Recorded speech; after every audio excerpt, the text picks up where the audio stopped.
Okay, metric system. Let's knock this one out. Okay, so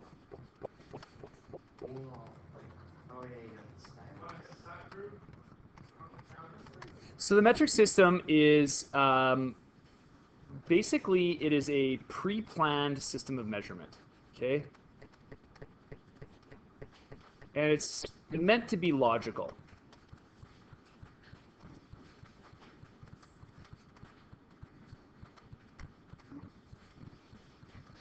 Okay, and you might wonder, if you have experience with the imperial system, which a lot of us do, especially in Canada or North America, what are the advantages of the metric system over the traditional or imperial system that it kind of is meant to replace, and which it did replace in science anyway.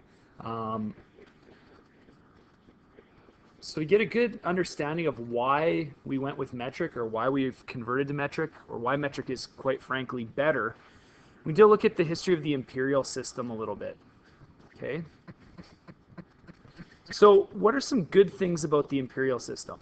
Well, its precision is fine. In other words, you can measure really small or really large things with it. There's no issue there. Okay.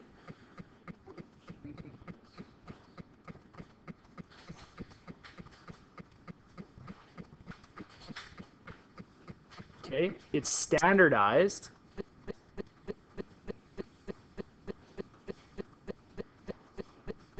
In other words, like if I go to any country in the world that is aware of the imperial system and I tell them something is a foot long or something's an inch long, they'll likely pull out, a ruler or have access to a measuring tape that works on those units. And wherever I go, a foot will be a foot, right?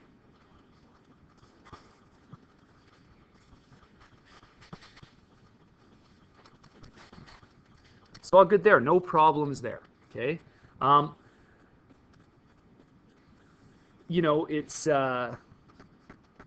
widely dispersed. So basically anywhere that the British had a colony, you'll find some imperial units in use, or at least a history of imperial units. So US and Canada had it. Australia would have had it. New Zealand, etc. Okay, it's familiar to a lot of different places around the world. Okay, what that often means is that roads are on a 1 mile grid system.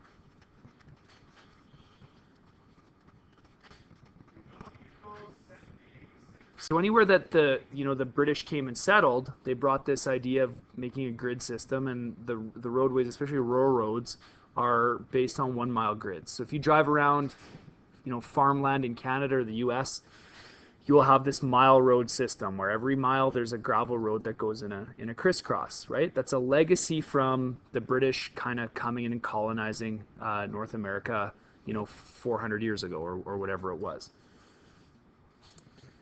So what's the problem with this? Well, the first thing is this. The imperial system is a cobbled together system.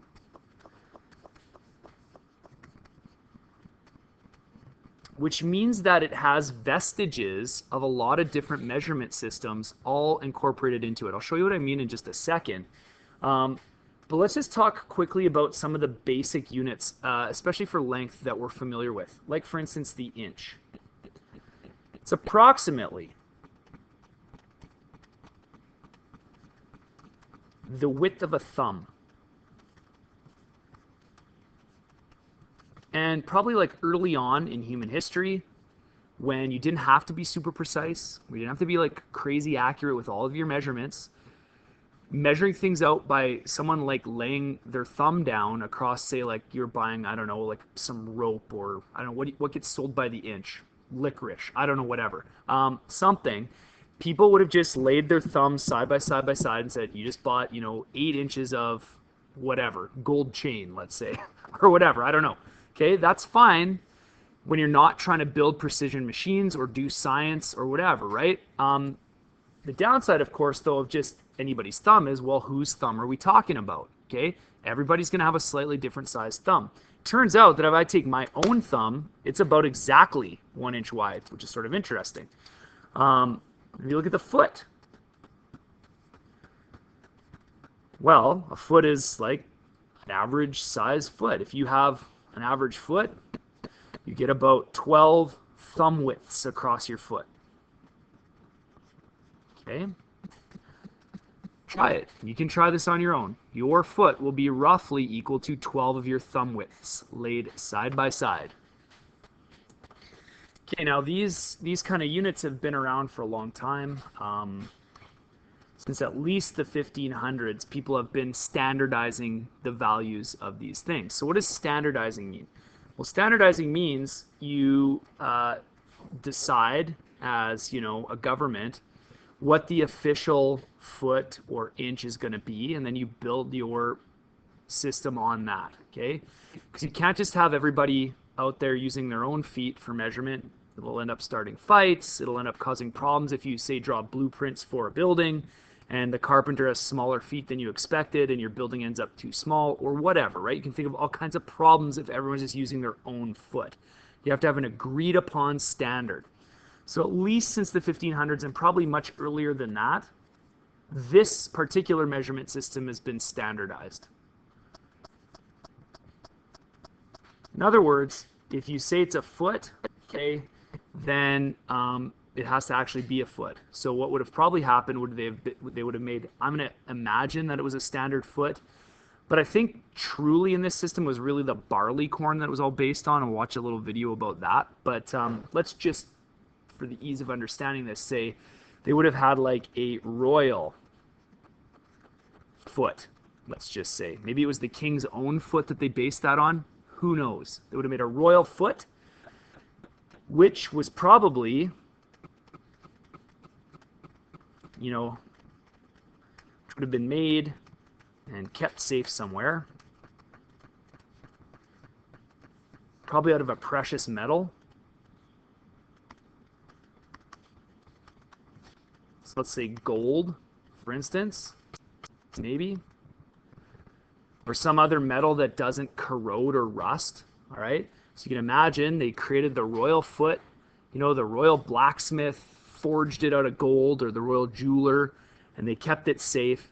And then they sent out to the surrounding land copies of this royal foot. So every little town would have had their measurement, and then they would make measuring tapes or measuring sticks or rulers or whatever, all based on the royal foot, so that no matter what town you went to, you would know that if you were buying a foot of licorice, you were actually getting a real foot of licorice. Not just the shopkeeper's random foot, or like he brings out his 3-year-old kid to give you your foot of licorice, right? All right, so just a good question was asked. Was there really a royal foot? Unlikely, but there was royal barleycorns. In other words, the imperial system is based on the fact that the inch was meant to be 3 barleycorns laid end to end. Okay?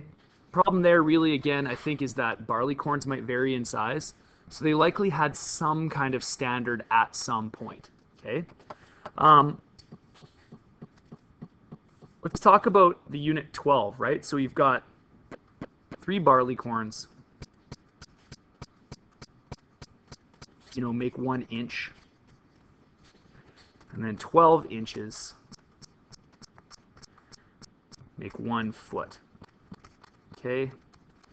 And 3 feet, they make 1 yard, and so on. Okay, and we'll look at a big chart that shows how all of these things relate.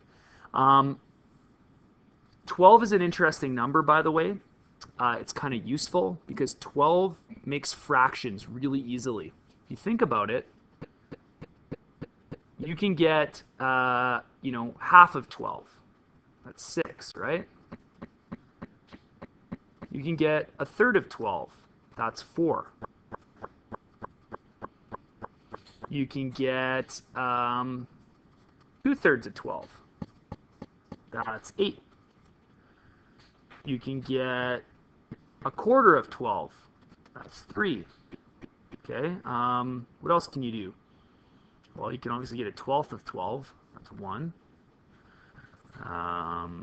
You can get a 6th of 12. That's 2. Okay. So there's a whole bunch of fractions you can get out of 12. Whereas in the imperial system, you can get half of 10. That's 5. You get a 10th of 10. That's 1. You can get a 5th of 10. That's 2. But then I think you're kind of stuck. I guess you can get 2/5 of 10. That's 4. And you're kind of out of it, right? With 12, you can divide it up into many more even fractions, which, as a side note, is why you have things like the dozen being important in other areas. Like, bakers make a dozen of stuff so that they can divide it up, into 6s or thirds or quarters or whatever they have to. 12 was the original basis of British money as well. So things like the pence and so on were all divided up on a 12 system. So 12 has a long history in measurement. So it's not surprising that it appears here. When we get to the metric system, it's all based on tens, which for lots of reasons is better, but it's not better for fractions. This system is definitely better for fractions. So basing things on 12s is better for fractions. That's it. Okay, so I just want to show you what this system actually looks like if we lay it all out. Okay, so what we've popped up here is the full kind of length system that you're going to find in Imperial. All right. So right here is kind of what we're used to seeing: 12 inches in a foot, 3 feet in a yard, 1,760 yards in a mile. Okay, so you got this going right down here. However, there are a whole bunch of other things that are also included in this system that we don't often hear about, that have been sort of incorporated into it over time. So there's some Roman measurements, like the Roman mile. There's nautical measurements, which are a bit different. So like a nautical mile is a little bit different than a normal mile, and a little bit different than a Roman mile. There's also the league, which was the distance a Roman legion could march in one day. If you get small, and then there's also surveying stuff. So like these chains were used to survey land. You guys have probably heard of the cubit. That's like an ancient Egyptian measurement, or maybe even older than that. It's like the biblical measurement. It's about, by the way, the distance from your elbow to the tip of your fingers. That's a cubit. And then there's all these really small ones. So you actually see the barley corn in there. 3 barley corns into an inch, 4 poppy seeds into a barley corn, and 1 poppy seed and a line are the same thing. That's from typesetting. You have a point, and the smallest thing is, of course, the twip. Okay, so it's really small. So here is one issue with this system, right? There's too many different units, right? Because they've been cobbled in and added into the system over time. It wasn't a pre-planned system. They had to incorporate these units that were already in existence as they made this system. So too many different units. So for instance, for length, you have the inch, the foot, the yard, and the mile. Okay. The other thing is, this also makes converting crazy. For instance, with this information, I could figure out how many poppy seeds I have in a Gunter's chain if I really wanted to, but I'd have to do all this crazy math, right? 4, 11, a 3, a 2, a 12, a 3, and a 4. All right, so I had to do all those different conversions to get myself back to figure that out if I really want to know how many poppy seeds there are in a Gunter's chain. Okay, why I would ever want to know that, I don't know, but it's definitely something that you could do, but it would be a gigantic nightmare. Some of these switching units are crazy. Like a 7/8 appears in there, a 63 is in there, right? A 25, an 11, a 1760, a 60/80, right? You've got all these crazy conversion factors. So this is one of the major advantages that you're going to find in metric. So in metric, 1 unit for length. It's the meter. That's it. Okay, you can look on the side here, and they've actually snuck the metric system right onto this picture. It's just a linear line from long to short. Okay, all you do is you take the meter, that's your base unit. Okay, and if you need smaller units, you divide up the meter. Okay, a centimeter is 100 meters, or sorry, 1/100th of a meter. A millimeter is 1/1000th of a meter. A micrometer is 1/1,000,000th. If you need to measure big things, well, go to the kilometer or the megameter if you have to. Okay, so it's one long line, 1 unit for length. And actually, the system is based on this idea that there's 1 unit per physical quantity.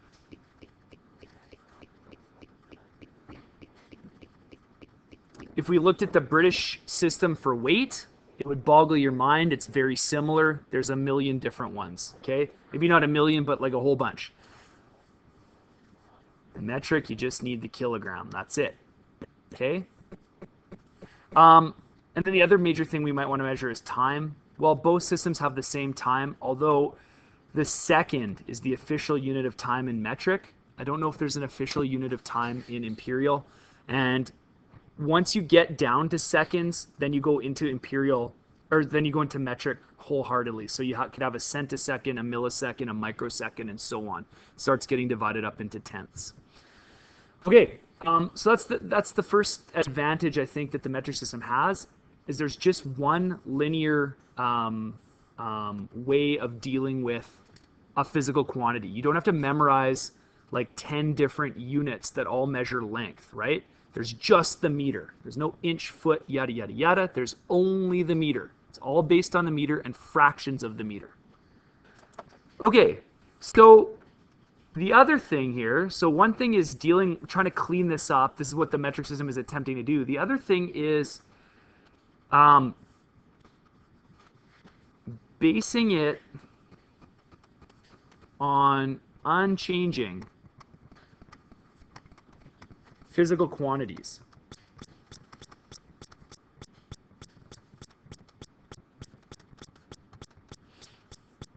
Of the universe, okay?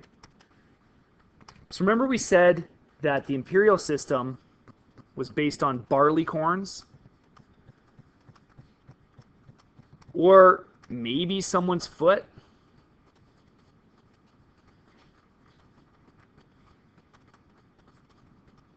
Okay, the problem is that if you say lost all your measuring tools that knew how long a foot was, you'd have absolutely no way of figuring out how long that original foot was to begin with, right? The person whose foot it was is long dead. If you try to go from barley corns, every barley corn is slightly different than every other barley corn. So it's not a great way to base an entire measuring system, right? What you should do is you should find something about the universe that never changes and use that as the basis. And this is what the metric system attempted to do. So what did they use? Well, they figured, and this was the French. The French are responsible for this, so thank someone who's French for this, because it's pure genius. I'm not sure if the original concept of this was French, but they were the ones that actually like quantified all these values and sorted it all out. And this is what they said. They said, let's take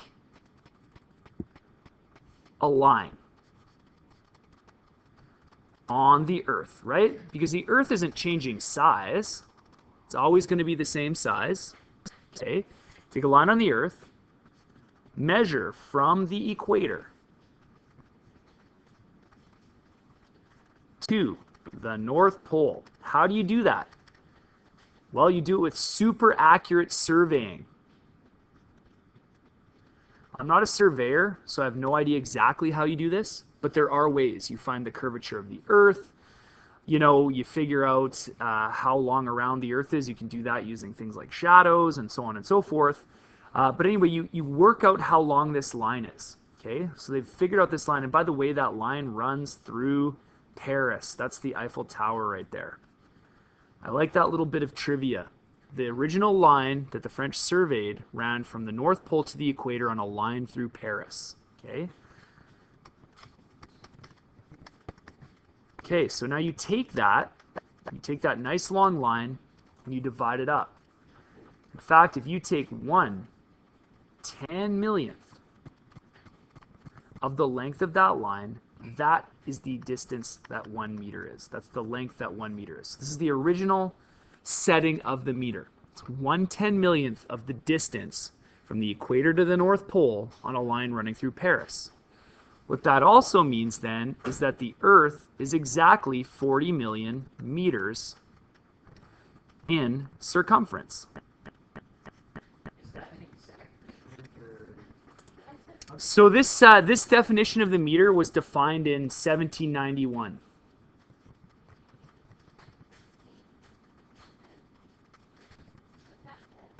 And the question was here, how can the Earth exactly be this length? Remember, the size of the Earth is defining the meter to begin with, right? So if we say 1/4 of the length around the Earth is 1/10,000,000th of a meter, then we got to say 4 times that has got to be 40 million meters. So the Earth, by definition, is 40 million meters around, because that's how we're defining the unit of measurement to begin with. Okay? Now there's a little caveat to this. The French actually got the size of the Earth slightly wrong, but the length of the meter stayed anyway. So what did they do? Once they had this length, okay, they made a, I don't know what there's a word for it. I forget what it is. Well, anyway, they made a platinum rod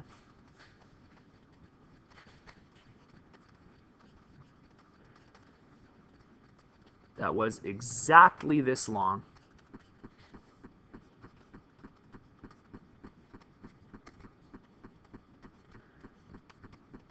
Placed it in a vault.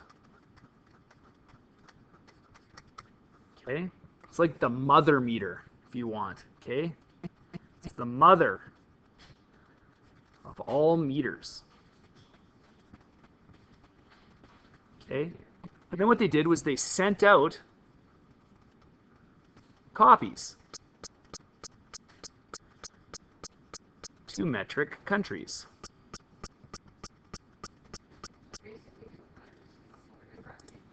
All right, so this is the original idea behind at least the length units, right? You take a measurement.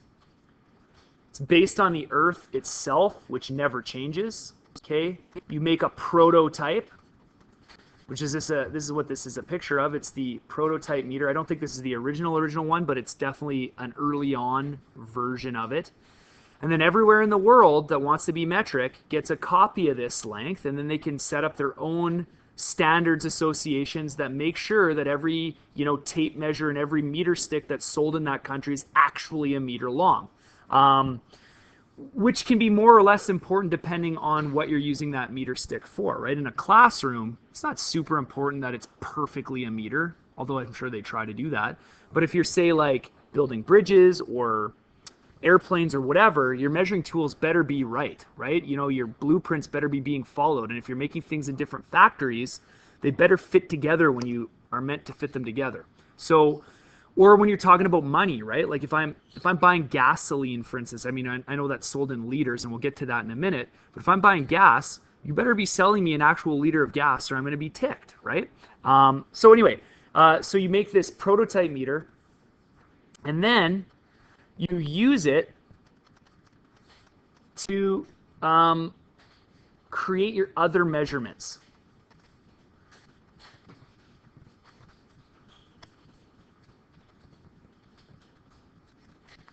So what does that mean? Well, first of all, if I have a length measurement, then I can create a volume measurement, right?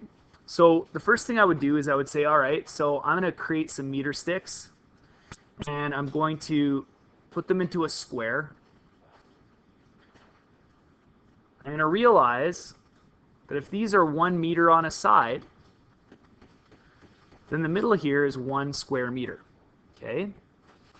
And the metric system is interesting too in that it's all based on tenths. I think we kind of already know that. But 1/10 of a meter is called a decimeter. 1/100th centimeter. 1/1000th a millimeter. We'll get into that a little bit more later, okay? But then if we take our square meter and we cube it, okay, so we make a cubic meter. All right, so cubic meter. So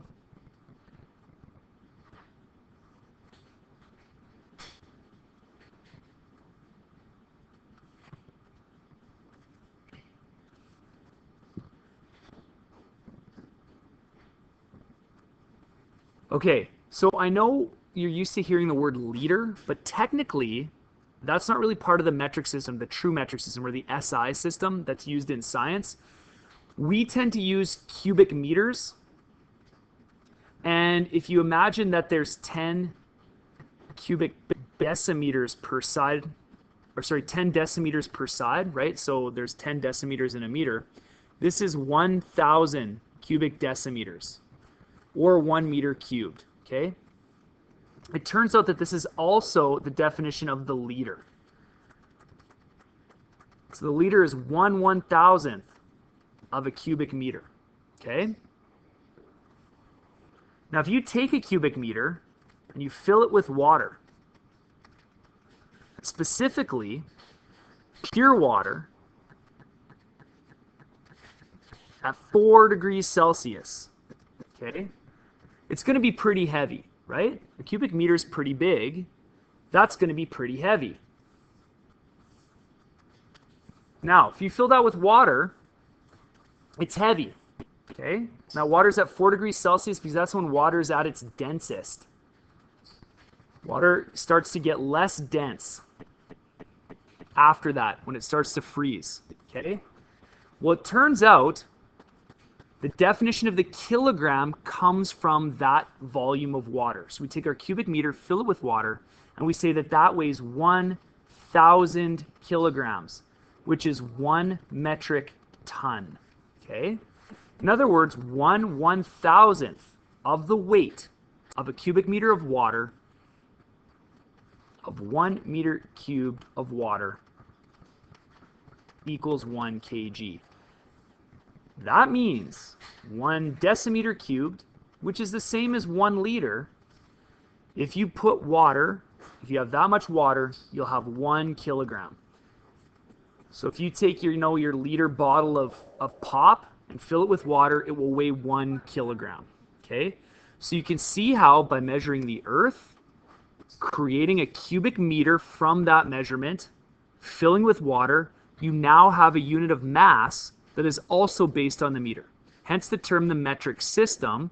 Length and mass are both measured on the size of the Earth and on something that's very important on Earth, which is water, right? You can find it anywhere on Earth. We'll talk about time next class. But just to remember and just to recap, length is the meter. It's 1/10,000,000th of the distance from the equator to the North Pole. And then 1 cubic meter of water equals 1,000 kilograms of mass. So we take the meter and then we define our mass unit from it. Okay, so that's the basis of the metric system. That hopefully gives you some insight into where it comes from and its advantages.